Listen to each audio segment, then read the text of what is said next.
Well, we're 6 days in to our new fencing solution to take care of the issue with the lambs getting their heads stuck in the netting.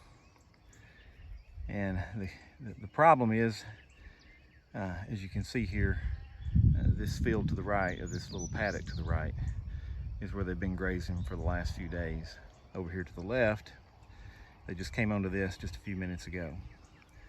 And maybe you can see the fence on the far side there. So we got about a 100-foot strip here by a little over 200. So it's roughly half an acre that we're trying to give them at a time. And so our idea was we went and picked up some just regular field fence, but this is high tensile wiring, and it's only 14 gauge. So the entire 330-foot roll is only 127 pounds. So it's manageable. It's a pain, but it's manageable. And way over in the distance, running along the fence line there, maybe you can see that's the netting that we'd been using. It's a lot easier to move around the field and set up small paddocks. But that's what the lambs were getting their heads stuck in and causing a problem. So we're 6 days in to using this field fence, and it's light enough that we can use step-in posts to make it stand up in between the major connections. So we've got a midline fence here that runs down the middle of this field. It cuts it in half, and we've got T-posts in there. So we'll hook it on there on one end, a T-post on the other end, and we'll use a little ratchet to kind of tighten that up and give it some tension. And then we pull it back across the field to the perimeter fence that's in the woods there. And so that boxes them in a nice little roughly half-acre paddock. And we'll leave them here for a few days, and then we'll pick the whole thing up. And well, actually what we'll do is we'll leave that fence over there where it is. We'll take this fence, roll it up, take it down 100 feet past that fence, and roll it back out and make another half-acre paddock. So this fence here we left last night. This was the northbound fence for that paddock. And the fence that's over here is the fence that was down yonder on the other side of the pond yesterday. So it's heavier, and it takes a little more muscle to move it around and set things up, and it takes more time. But maybe we'll figure out some techniques to make it a little easier. That was our first move after the initial setup last Sunday evening. But so far this week, not a single problem. Now our little scape artist Duchess did get out one time, but I believe she slipped out under the fence where there was a little gully, and we didn't have it shoved down deep enough into the gully.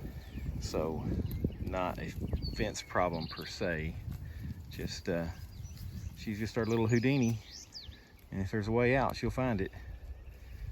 But other than that, no head stuck in the fence.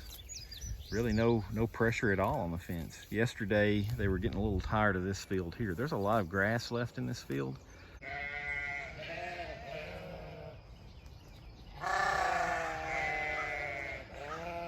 Come on, sheep. Come on.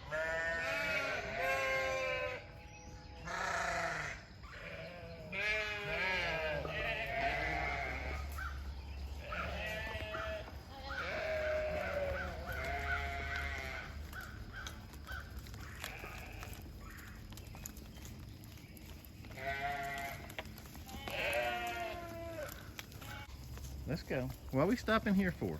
Come on, let's go. Let's go. Let's go out to the paddock. Come on. Come on. Come on, girl.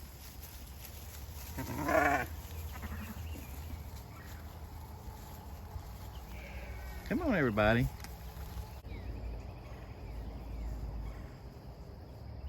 What are you doing? Come on. Come on, darling. Come on, everybody. Come on, sheep.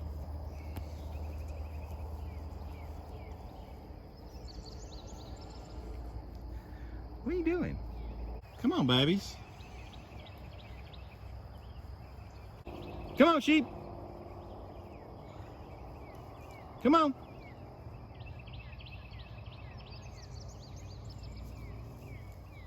Come on, sheep. Come on, Dottie. Be a leader. Look at all this good grass. There's tons out here. Y'all come on. What are y'all doing? Come on, sheep.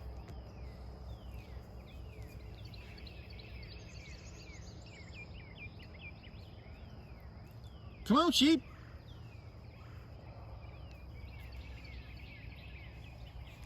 Come on. Y'all are just acting weird today.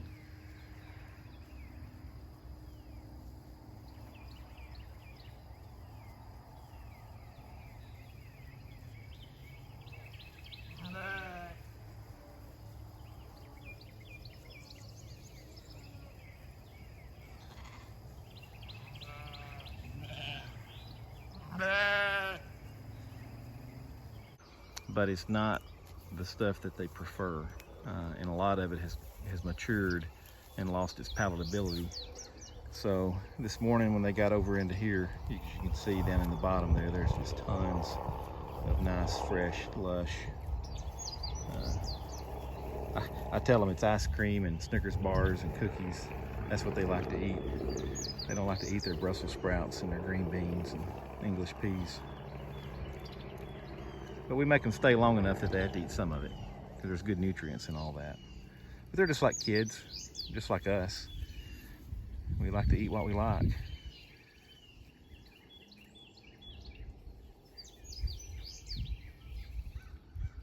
Beautiful morning.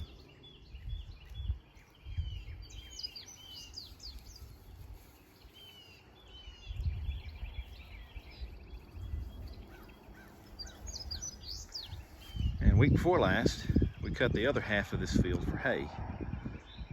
And so hopefully if we get a rain tomorrow on Sunday, and then the sun comes out the rest of the week, hopefully this will jump up.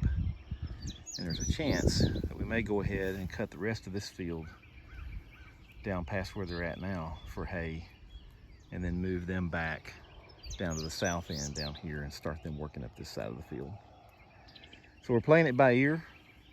This is our first summer on the field and working this number of sheep, trying to figure out what makes the most sense to get the most use out of the grass that we have, and learning as we go. Now what would be really nice, and there are some sheep farmers, shepherds, that have accomplished this with their sheep. They have trained them to one electric wire poly rope, and they will not cross it, even though they could easily walk underneath it or jump over it. And I've got a few that are that way, but too many of them are not, and they lead the others through. But man, look how much easier this would be if this is all we had to set up to separate them from one paddock in the field from the next. But I do have some animals, a few sheep, and my donkeys respect this with no questioning whatsoever. It's actually quite funny.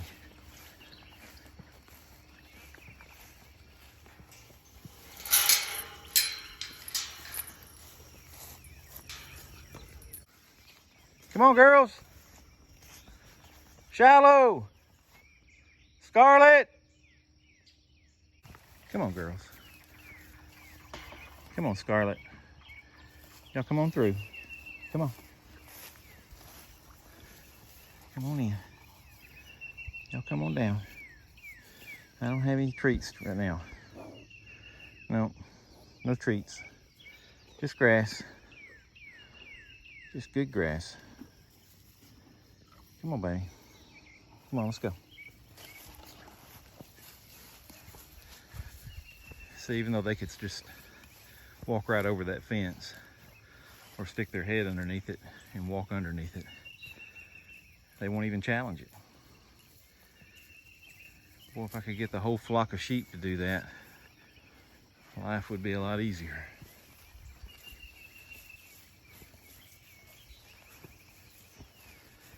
All right, I'm gonna let y'all go by, girls. I'm gonna let y'all go by. Watch the sheep.